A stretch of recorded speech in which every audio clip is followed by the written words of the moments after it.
All right, good morning. Hello, hello, hello, everybody. Oh my gosh. Okay, so you don't even want to know what kind of setup I have here for this presentation,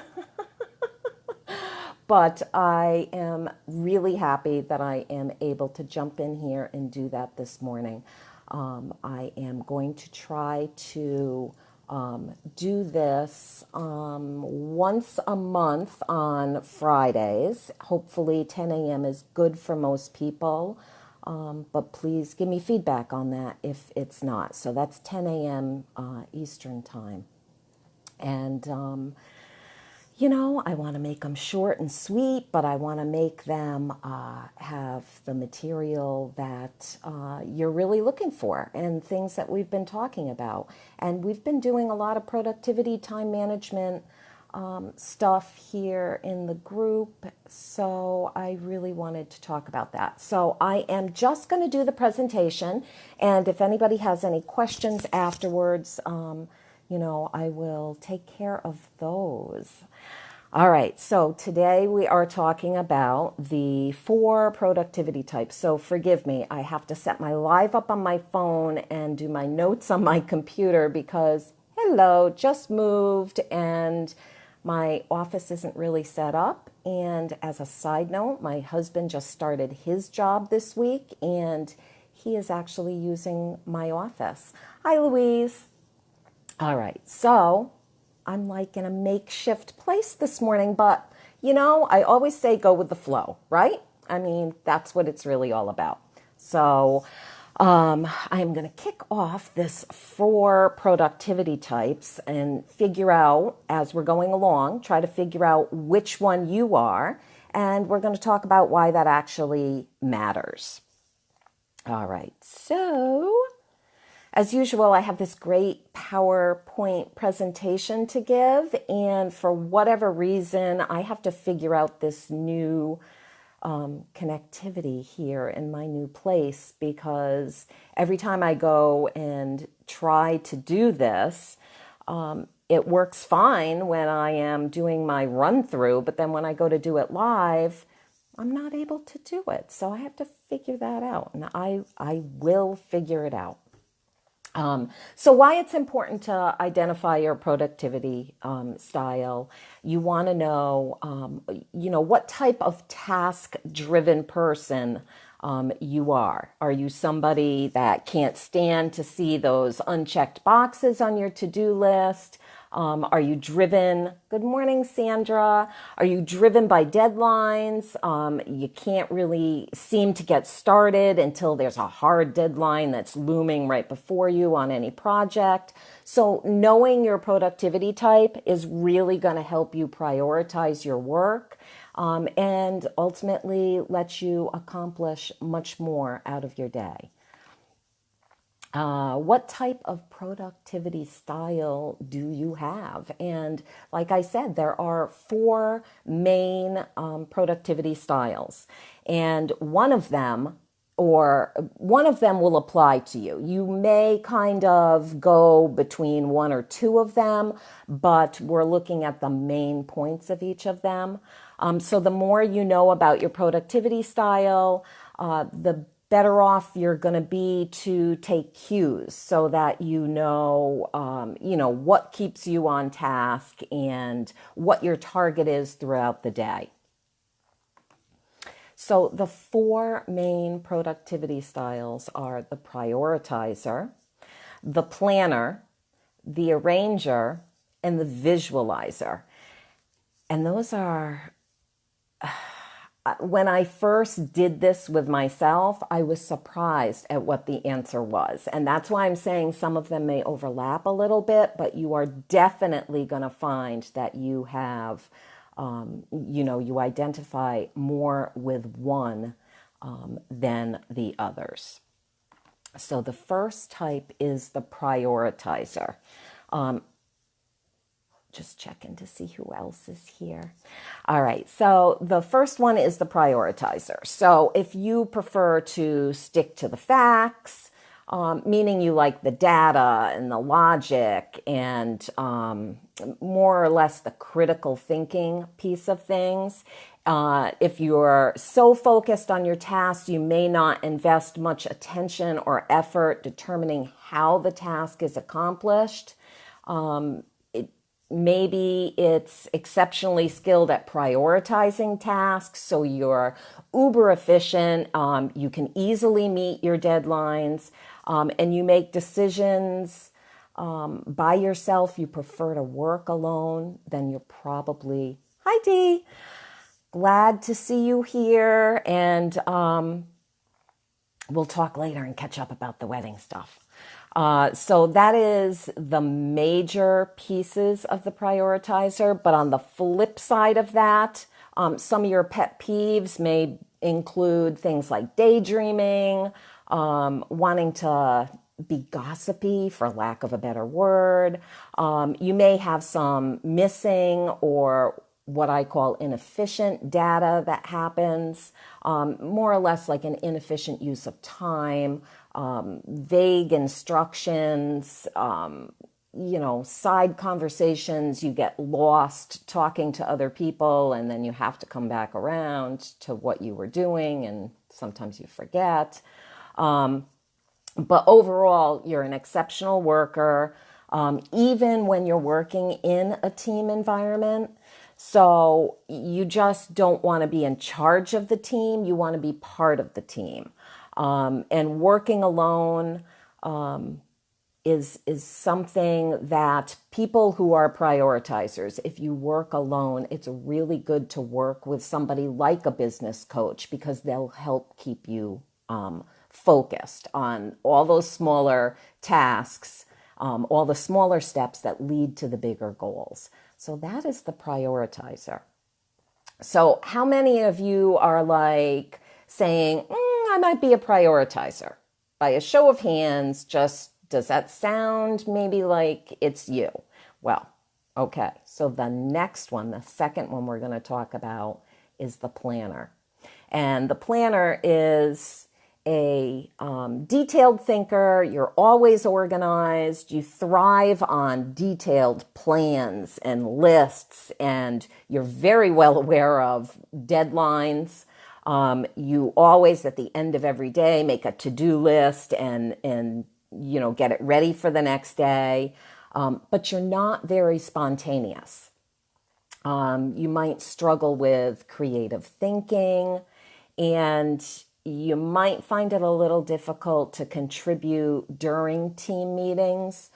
You always have that hesitation of, I might want to think a little bit more in depth before I give you my opinion kind of person.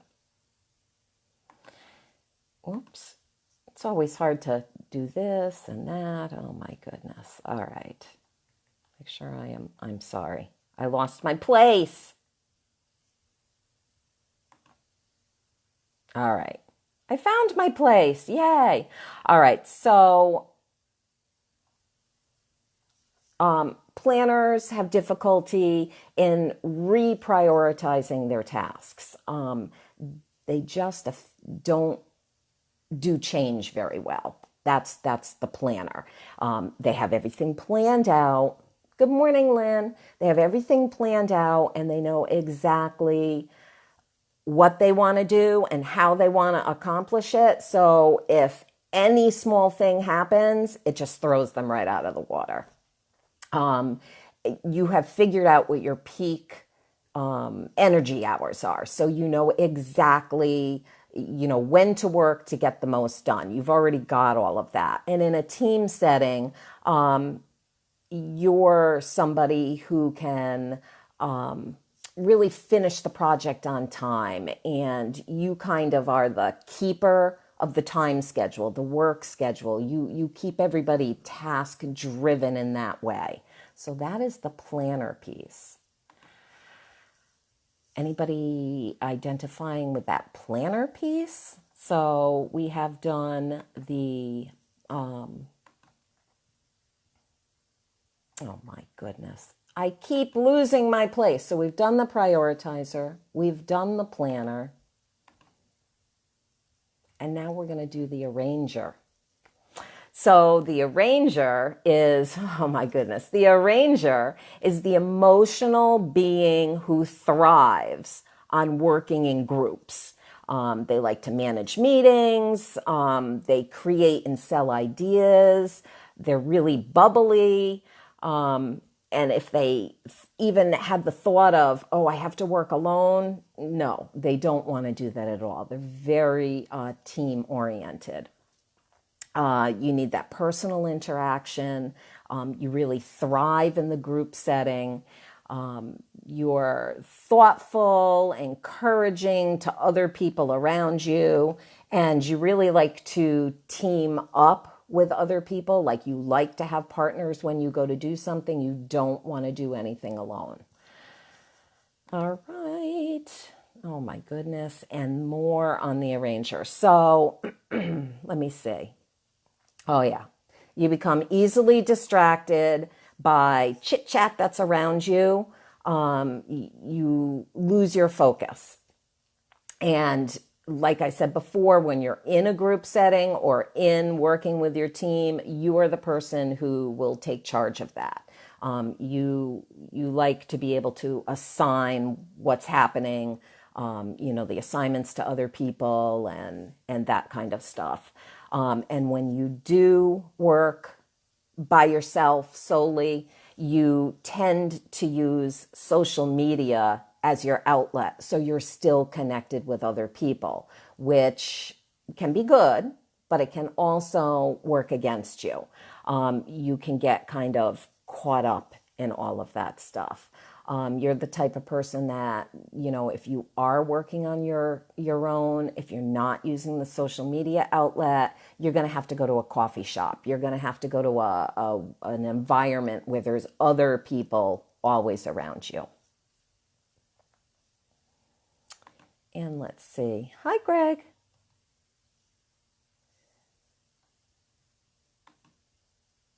All right. So fourth one, the visualizer. So those of you who are joining in now, the replay is going to be available in here. And the reason that I am looking off camera constantly is because I have a little bit of a different setup, not my normal setup. So my notes are like over here, and I tried to make the arrangement so that I could do both at the same time, but I'm sorry, I can't. So I'm just getting the material at least out to you. And when I am done with that, I am going to answer any questions you have, and you will have my full attention. All right, so the fourth one is the visualizer. And the visualizer is the person who needs to juggle multiple projects at a time. If they're not being a multitasker, they feel like they're a failure.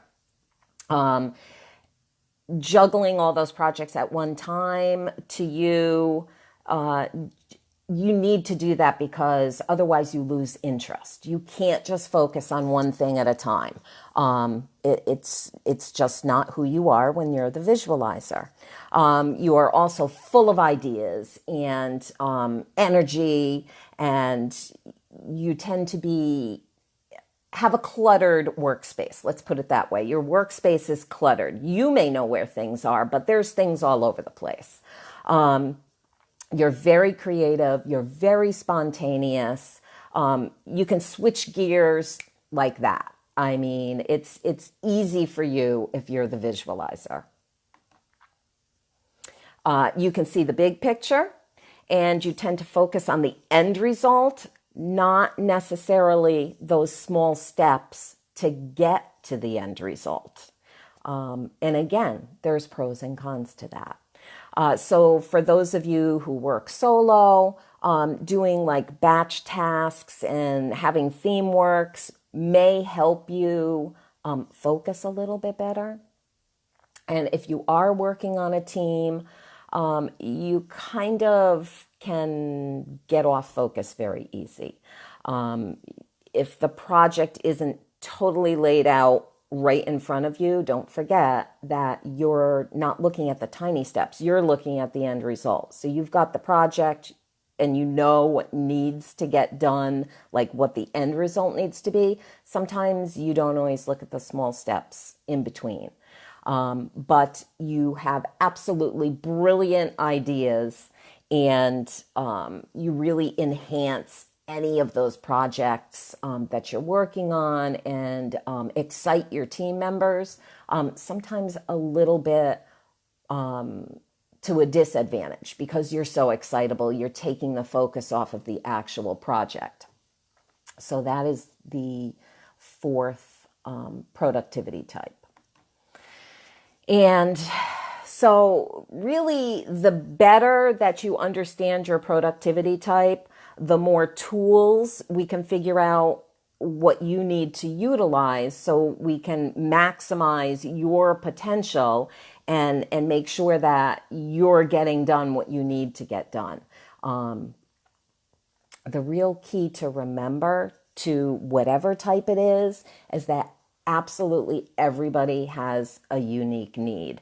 And when it all comes together, it's trying to put it together so that it's maximizing the efficiency for your optimal productivity.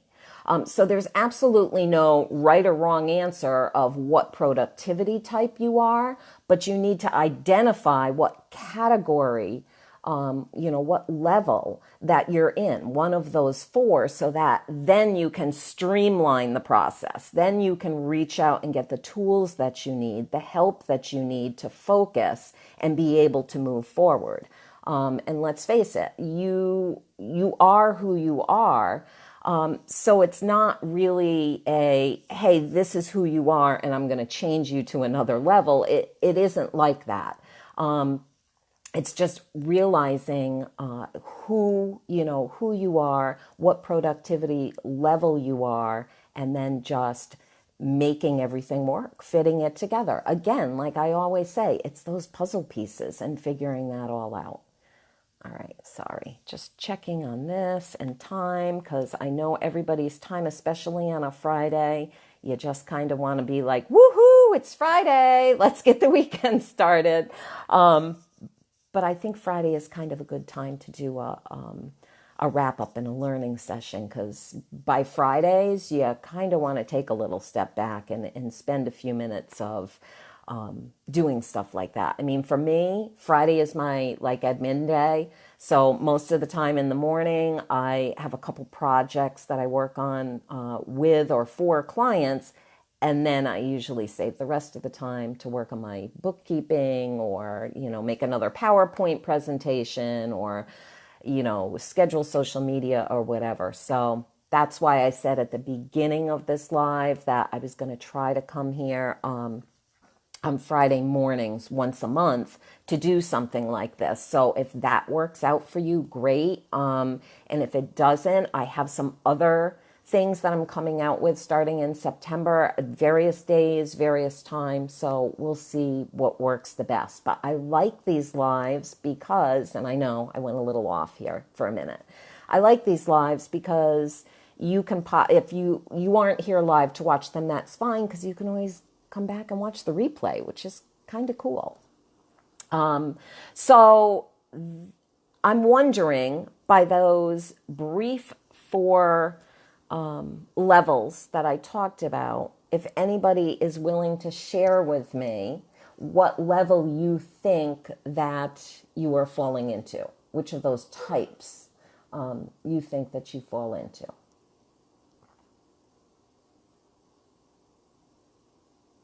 And I'm giving it a minute because I know it always takes. Don't be shy.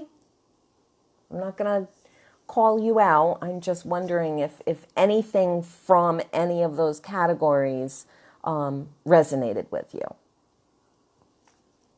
So Louise says, love the message that you should play to your strengths. You are who you are. I'm an ambivert, and in all profiling tools, I'm always a mixture of types and energies, so I can relate to all the styles. And I can absolutely see and understand that, Louise, because when I first went through this myself, I was like, oh yeah, that's me. Oh, wait a minute. No, that's me. And there's definitely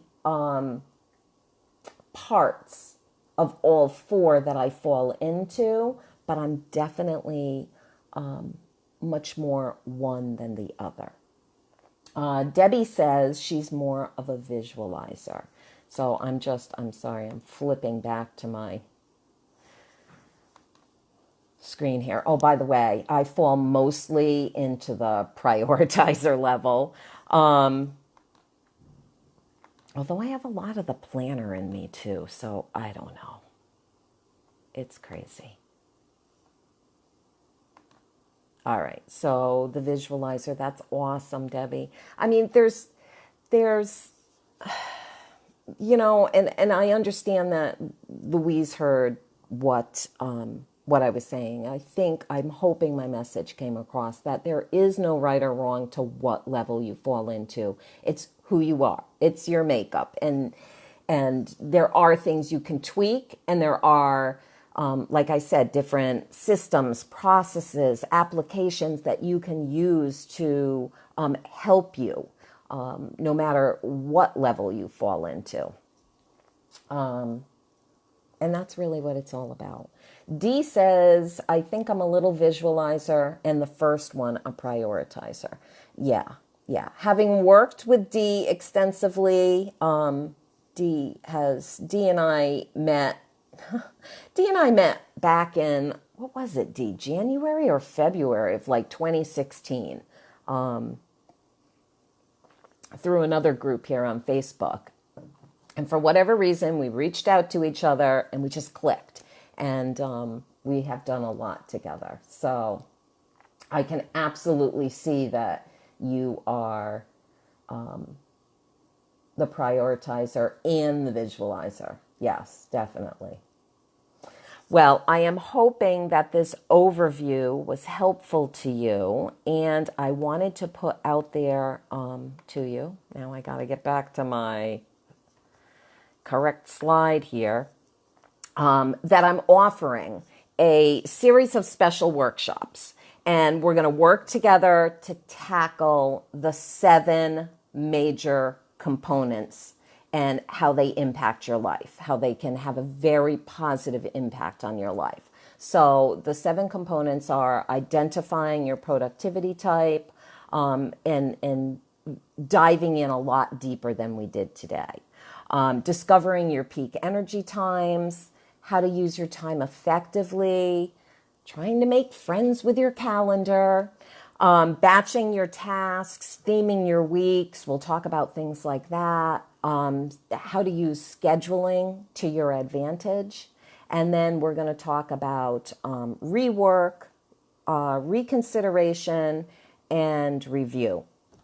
And it is, like I said, they're small workshops. So if anybody is interested in those, you can just post here or you can private message me and I will give you more information on those. But overall, I just want you to remember that, hey, those who really know me know I am famous for my quotes. I love quotes. That's what keeps me going. My affirmations and my quotes. So my quote to go along with all of this is the Helen Keller quote of alone we can do so little, but together we can do so much. And that's really what it's all about. When more than one person gets together, no matter what productivity level you're on, so much can be accomplished. Sometimes, often, we can't see ourselves the answers, and we kind of get lost in the thicket or the weeds of things. And working with someone else or in a small group with other people, we can not only learn so much about ourselves, we can literally tackle a lot of this. And that is how I think, and that is basically how I run my business. I try to reach out and work with as many people as I can. I collaborate with people. I get ideas from them. They get ideas from me, and we use each other as a sounding board. So when you get together in a small workshop or a small group, it's amazing what can be accomplished.